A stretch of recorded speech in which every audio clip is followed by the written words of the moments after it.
Hello friends, welcome to VJS works. இன்றைக்கி ஈஸியாக சீக்கிரமாக ஒரு பன்னீர் குருமா சப்பாத்திக்கு தோசைக்கு எப்படி செய்யலான்னு பார்க்கலாங்க. அதுக்கு முதல்ல ஒரு வாணலியில் பெரிய வெங்காயம் கொஞ்சம் பெரிய பெரிய பீஸாக கூட கட் பண்ணி போட்டுக்கலாம்.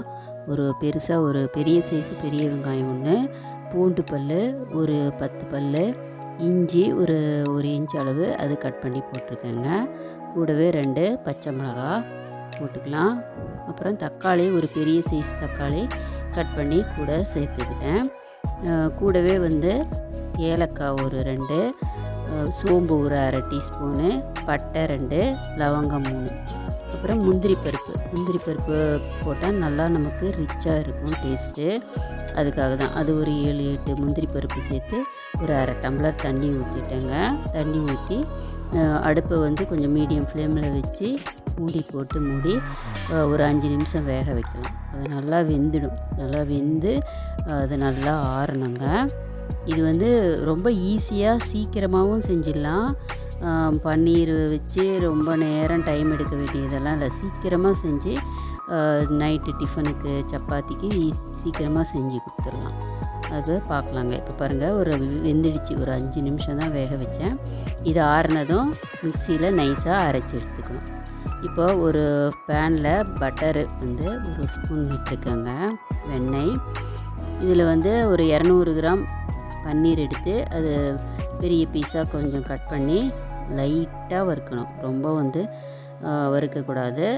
அடுப்பை சிம்மிலையே வச்சு மீடியம் ஃப்ளேமில் வச்சு லைட்டாக வறுத்து எடுத்துக்கலாம். வறுத்துட்டு அதை அப்படியே விட்டுடுங்க.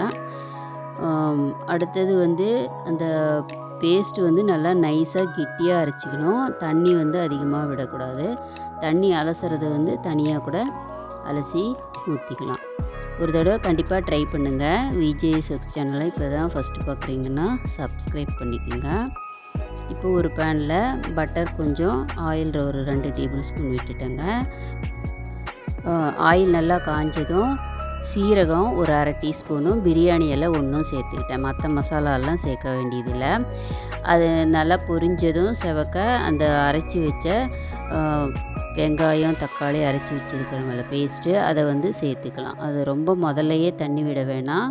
முதல்ல கெட்டியாக கொஞ்சம் வச்சு அடுப்பை கம்மியாக வச்சு நல்லா வறுத்து அந்த பச்சை வாசனை போகிற வரைக்கும் வதக்கணும். அதுதான் பாருங்கள், இந்த மாதிரி நல்லா பச்சை வாசனை போகிற வரைக்கும் நல்லா வதக்கியாச்சு. இப்போ மஞ்சத்தூள் ஒரு அரை டீஸ்பூனு, கொத்தமல்லித்தூள் அது ஒரு டீஸ்பூன் சேர்த்தா போதும். அப்புறமா காஷ்மீரி சில்லிங்க, இது நல்லா கலர் கொடுக்கும். அதுக்காக அது ஒரு டீஸ்பூன் சேர்த்துட்டேன். அப்புறம் காரம் பச்சை மிளகா 2 சேர்த்துருக்கோம். அதனால் ஒரு டீஸ்பூன் சில்லி பவுட்ரு சேர்த்தா போதும். எல்லாத்தையும் விட்டு நல்லா கொஞ்சம் நேரம் கலந்துக்கலாம். அடுப்பில் கலந்துட்டு அப்புறம் நமக்கு தேவையான அளவு குருமா குருமானா கொஞ்சம் தண்ணியாக இருந்தால் சப்பாத்திக்கு நல்லாயிருக்கும். அதனால் கொஞ்சம் தண்ணி அதிகமாக ஒரு 1.5 டம்ளர் அளவு நான் சேர்த்துட்டேன்.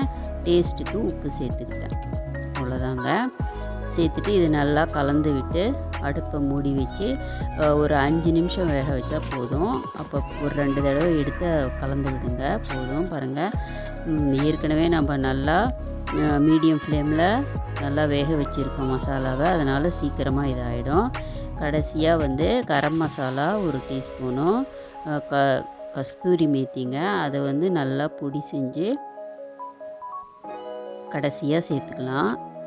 இது லைட்டாக இந்த கஸ்தூரி மேத்தியை சூடு பண்ணி நம்ம க்ரஷ் பண்ணனா நல்லா தூள் மாதிரி ஆகிடும். இது நல்லா வாசனை கொடுக்கும். பன்னீர் பட்டர் மசாலாவுக்கு மெயினாக கஸ்தூரி மேத்தி சேர்த்தா நல்லாயிருக்கும். அதுக்காக தான் அது கரெக்டாக சேர்த்துட்டேன் கடைசியாக. இப்போ ஃப்ரை பண்ணி வச்சுருக்கிற அந்த பன்னீரை இதில் சேர்த்துக்கலாம். அவ்வளோதாங்க. கொத்தமல்லி தழை தூவி இறக்குனா பன்னீர் குருமா ரெடி ஆயிடுச்சு. ஒரு தடவை கண்டிப்பாக ட்ரை பண்ணுங்கள். இது சப்பாத்தி தோசை எல்லாத்துக்குமே நல்லாயிருக்கும். ட்ரை பண்ணிவிட்டு விஜேஎஸ் ஒர்க்ஸ் சேனலுக்கு கமெண்ட் சொல்லுங்கள், லைக் பண்ணுங்கள், சப்ஸ்கிரைப் பண்ணுங்கள். தேங்க்ஸ் ஃபார் வாட்சிங்.